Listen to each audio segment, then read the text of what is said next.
Hi మమ్మ, hello, welcome to హాలియా సిద్రా. ఈరోజు టాపిక్ వచ్చేసి హన్మకొండ బస్ స్టాండ్లో బస్సులు ఫుల్ ఉన్నాయి కానీ ప్యాసింజర్ ఎక్కేటోళ్ళు లేరు. సండే కదా, అందుకోసమే ఎక్కేవారు తక్కువగా ఉన్నారు. రోజు చాలామంది ఎక్కేవారు.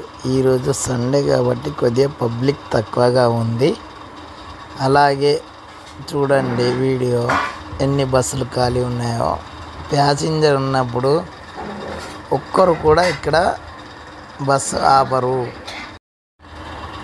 Super luxury, deluxe, electronic bus, చాలా బండ్లు ఖాళీగా ఉన్నాయి. మా ప్రైవేట్ బస్సులు కూడా ఈరోజు చాలా తక్కువ ప్యాసింజర్ ఉన్నారు. చూడండి, హన్మకొండ బస్ స్టాండ్ ఇదే. Please subscribe my channel.